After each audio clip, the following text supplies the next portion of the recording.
Hey there, it's April the 1st and time for another trip through the book of Proverbs. Now, this is the 20th time we've gone through this. And this month I'm using the New International Version again. But I will say this here is a newer translation. If you're going to use a New International Version, find an old copy, preferably one from before 2000 in the 80s, because after that, in like 2011, 8, 11, they changed it. Okay. They endeavored to make it gender neutral. The Bible wasn't meant to be gender neutral, and they just changed a lot of things trying to make people more inclusive, and that's not what the Bible's about. So, but we'll be careful. I do have an old version open right here beside me, and this one's not bad, because if you see where it says "Listen, my son," okay, they will say "Listen, my child." So we'll begin this now. The first 8 or 9 chapters is all about preparing you for wisdom, teaching you what wisdom is and the value of wisdom. Okay. So let's start a new month. The Proverbs of Solomon, son of David, king of Israel, for gaining wisdom and instruction, for understanding words of insight, for receiving instruction in prudent behavior, doing what is right and just and fair, for giving prudence to those who are simple. Look, there's a note here. The Hebrew word rendered simple in Proverbs denotes a person who is gullible, without moral direction, and inclined to evil. Right? That's a good one. Yeah. We're giving prudence to those who are simple, knowledge and discretion to the young. Let the wise listen and add to their learning, and let the discerning get guidance. For understanding proverbs and parables, the sayings and riddles of the wise. Right. 7.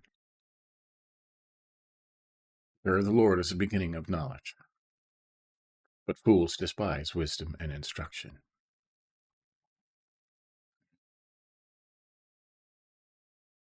Morally deficient. Morally deficient. Wow. That's what fool is, right? Okay, this is very important. The fear of the Lord is the beginning of knowledge. Okay?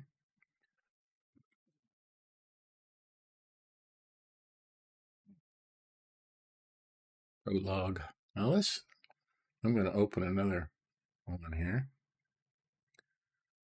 I'm going to go to the New Testament, book of James.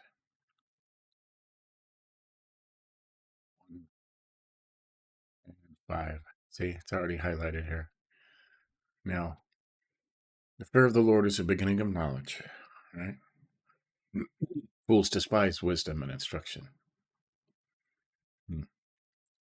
How do you get wisdom? Okay. And we say, well, how do I get wisdom? Well, in James, right? We start at verse 5. If any of you lacks wisdom, you should ask God, who gives generously to all without finding fault, and it will be given to you, right? How do you get wisdom? You ask God, and he will give it to you. There's a caveat, but when you ask, you must believe and not doubt. Because the one who doubts is like a wave on the sea, blown and tossed by the wind.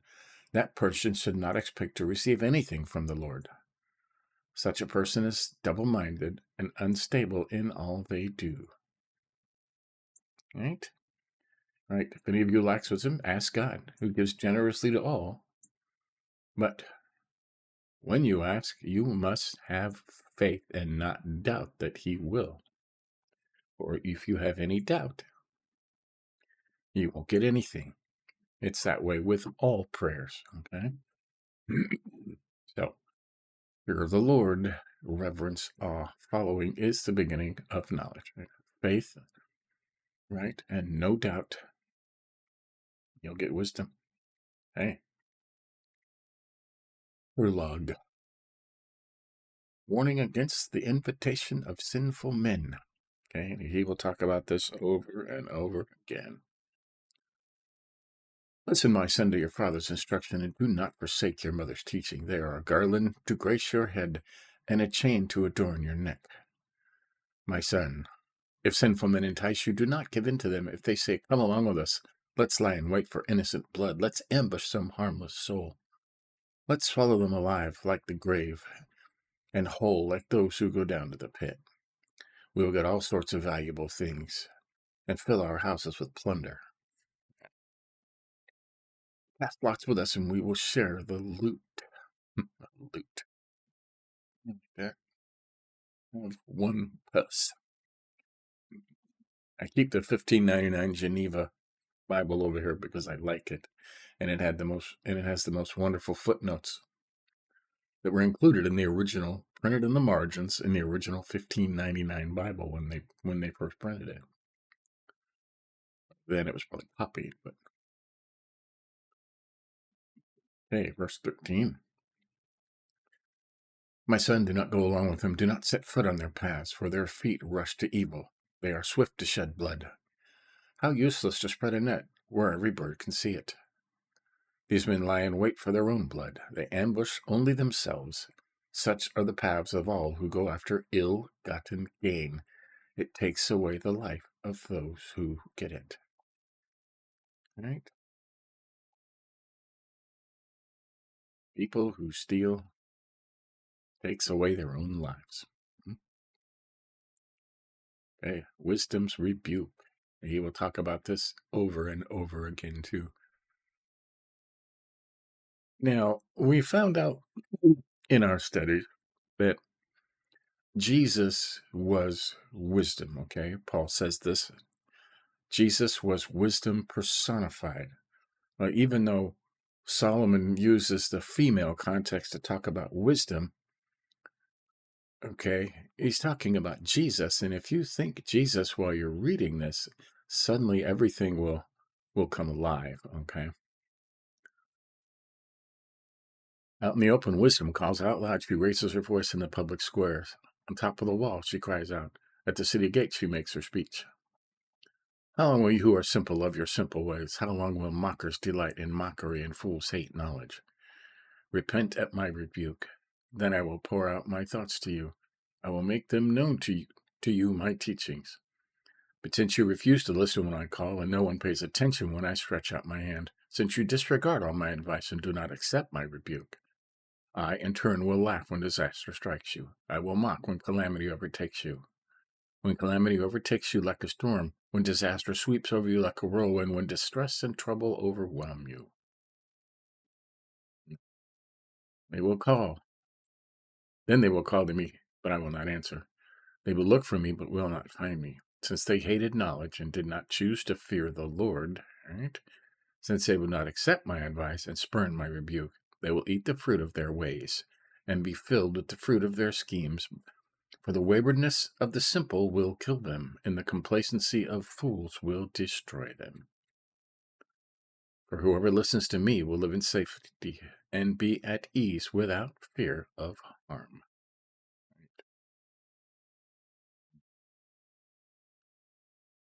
These people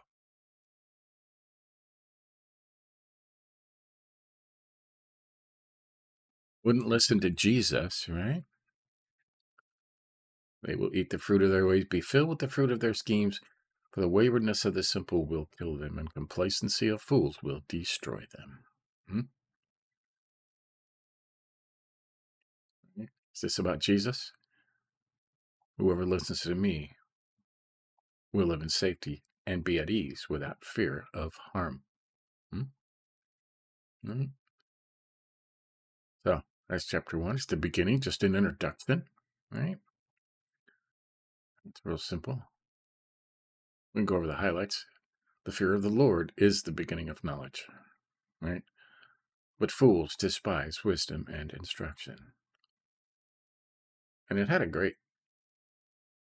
this one actually had a great definition of simple, all right? Simple. The Hebrew word rendered simple in Proverbs denotes a person who is gullible, without moral direction and inclined to evil. Right? Fools, who is a person who is morally deficient, lacks morals. Right?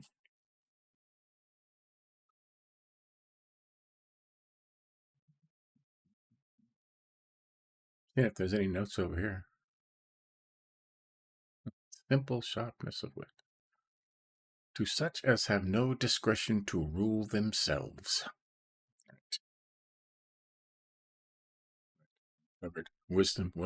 How do you get wisdom? Right? Over here in James. James 1, chapter 1, verse 5. If any of you lacks wisdom, you should ask God, who gives generously to all without finding fault, and it will be given to you. Right? It's just that simple. But when you ask, you must believe and not doubt. Okay? You can't say, I hope I get wisdom. See, that's doubt. Hope. Okay?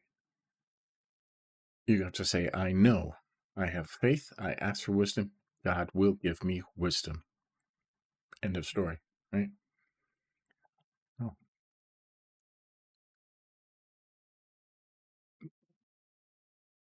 So we highlight. Not a lot. It's just an introduction. So these men lie in wait for their own blood. They ambush themselves. Such are the paths of all who go after ill-gotten gain, and it takes away the life of those who get it. Right? All this about evil people, and they're everywhere. Right? And the first wisdom calls aloud.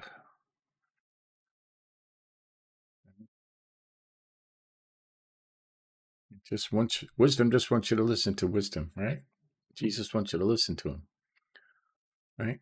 Since they would not accept my advice and spurn my rebuke, they will eat the fruit of their ways and be filled with the fruit of their schemes. For the waywardness of the simple, right, and we morally deficient, right, will kill them, and the complacency of fools will destroy them. Okay? But whoever listens to me will live in safety and be at ease without fear of harm. So there you go. That's chapter 1. Like I said, it's just an introduction. Okay. And it continues. Okay. The moral benefits of wisdom is tomorrow. There you go. That's chapter 1. We're starting all over again. Okay. And NIV was the de facto Bible to use in the 80s, up towards 2000. And there's a lot of versions out. I try to do a different version every month. Okay. Just to get different ideas. I mean, if you want to hear Proverbs in a specific version or the version you use, if you go to YouTube and look at the Proverbs, there's a channel playlist for all the Proverbs. You can probably find, we've done it, this is our 20th time, and you could probably find the version that you read, right? And go through that one. But I'm doing it 24 times, right? Just for myself. Okay. I do these for myself. Okay. It'll say in chapter 5 that if you get wisdom for yourself and for nobody else. So there you have it. So stay tuned tomorrow. Stay tuned later on today. We're in chapter 6, I believe, in Luke, through the New Testament in a year. But till tomorrow, we'll do it again. See ya.